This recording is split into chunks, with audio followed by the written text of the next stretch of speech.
परित्यज है वो तो यदि कोई उनको कष्ट भी देता है तो उस कष्ट को वो सह लेते हैं, वो कभी किसी से द्वेष नहीं करते। और यहाँ तक कि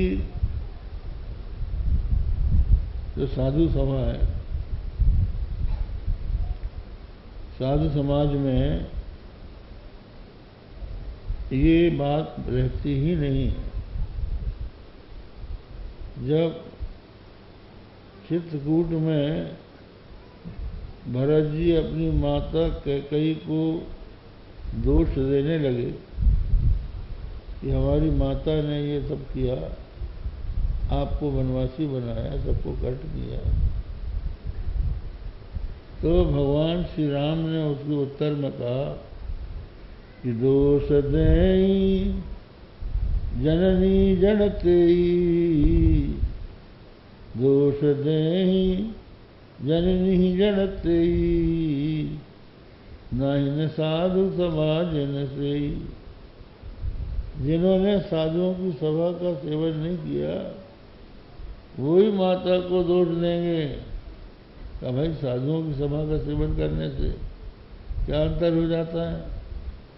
क्योंकि साधुओं की जहाँ सभा होती है वहाँ तो ये सिद्धांत चलता है कि काहू न कोहू सुख दुख कर दाता, निज कृत कर्म भोग सब भ्राता। कोई किसी के सुख दुख का देने वाला नहीं है, सब अपने अपने किए कर्मों का फल भोगते हैं। तो ये हो सकता है कि हमारे बुरे कर्म का फल आना था, उसका ये सामने वाला निमित्त बन गया, ये देने वाला नहीं है। अब जैसे समझ लीजिए पोस्टमैन आपको चिट्ठी दे गया, तार दे गया, चिट्ठी दे गया। अब उसमें क्या लिखा है? पुत्र का उत्सव लिखा है कि कोई दुर्जन ने कुछ गाली दे रखी है, उसका बेचारे का क्या उससे संबंध है? वो तो आपका एड्रेस देखकर आपके नाम का पत्र आपके यहाँ पहुँचाता है। इसी प्रकार जो सुख दुख हैं इनकी प्राप्ति तो मनुष्य के प्रारब्ध से होती है, जो उसके निमित्त बनते हैं वो पोस्टमैन कर दिया। तो यहाँ साधु का अर्थ क्या करें? तो भगवान शंकराचार्य ने भगवद गीता में जब भगवान के अवतार का प्रसंग आया और बताया, भगवान ने बताया कि हमारा अवतार किस लिए होता है, तो बताया था परित्राणाय साधूनाम विनाशाय च दुष्कृताम धर्म संस्थापनार्थाय संभवामि युगे युगे। साधु नाम परित्राणाय, साधुओं की रक्षा के लिए और दुष्कृतियों के विनाश के लिए भगवान का युग युग में अवतार होता है। तो साधु नाम का अर्थ है सन्मार्गस्था नाम। जो सन्मार्ग में चलते हैं वो साधु हो चाहे गृहस्थ हो, ये कोई जीवन मुक्त की बात नहीं चल रही है। जो सन्मार्ग में चलने वाले लोग हैं वो, जो लोग सन्मार्ग के विरोधी होते हैं वो उनसे द्रोह करते हैं, या जो सन्मार्ग में चलते हैं उनसे ये लोग द्रोह करते हैं, राक्षस लोग। तो अब इनके नाश का समय आ गया, इसलिए सज्जनों का जो मन है वो अपने आप प्रसन्न हो गया। मनांशासन प्रसन्नानि, मन भी एक द्रव्य है। मनांशासन प्रसन्नानि साधूनाम असुरत दुहाम। और इसके पश्चात आगे की बात आती है, मुमुचुर्मुनयो देवा सुमनांसि मुदान्विता। मुनि और देवताओं ने आनंदित होकर फूलों की वर्षा प्रारंभ कर दी। मुनियो देवा, सुमन, मुनियों ने भी सुमन बरसाए और देवताओं ने भी सुमन बरसाए।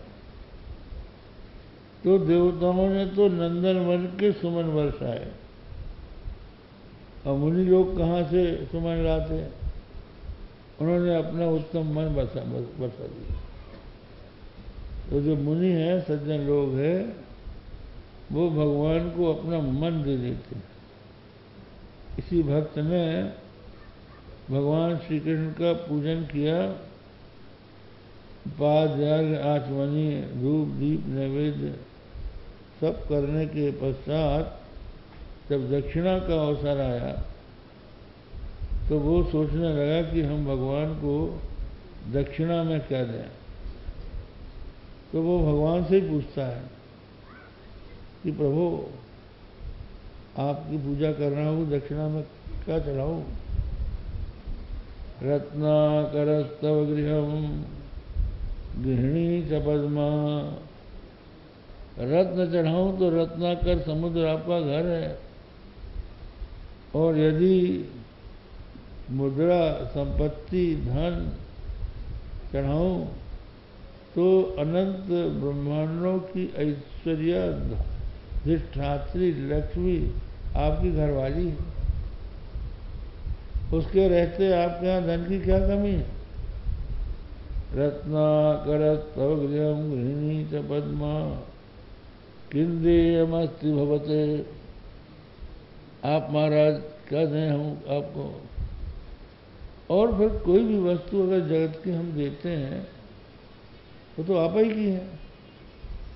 जगदीश्वर है, जगत के आप ईश्वर हो। रत्नाकरस्तव गृहम गृहिणी च पद्मा किंदेयमस्ति भवते जगदीश्वराय। तो जगत के भीतर सोना चांदी भी आ गया, जगत के भीतर रत्न भी आ गए, और इसके ईश्वर आप हैं। तो आपकी वस्तु आपको मैं अर्पण करूं, ये धृष्टता होगी। तो मैं सोच रहा हूं क्या वस्तु है आपके पास, कौन सी वस्तु है जो आपके पास नहीं है?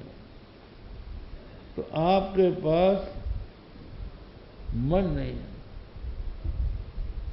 आपके मन को गोपियों ने चुरा लिया है। प्रसंग आता है, भगवान श्री कृष्ण ने किसी गोपी का आंचल पकड़ के खींचा तो वो डांटती है, मुंचांचलम चंचल अपश्चलोकम। अरे चंचल, मेरे अंचल को छोड़, जरा संसार को भी तो देख, कोई कुछ कहने लग जाएगा। मुंचांचलम चंचल अपश्चलोकम बालोसी, तू ना समझ है, ना लोकयसे कलंकम। कोई दुष्ट की नजर पड़ गई तो कलंक लगा देगा, वो हल्ला कर देगा कि इसने ऐसा किया, उसका आंचल खींच रहा था। तो उसके कहने पर भगवान उसका अंचल छोड़ के हट गए। तो अब वो आंख नचा के बोलती है, भावम न जानासि विलासिनी नाम गोपाल गोपालन पंडितोसी। अरे गोपाल, विलासियों के भाव को तू समझता नहीं है, तू निरा गोपाल ही है। निरा गोपाल है, गौओं को पालना जानता है। गोपालन पंडितोसी, ये रस रहस्य का तू पंडित नहीं है। गोपाल गोपाल न पंडितोसी, ये अर्थ निकलता है।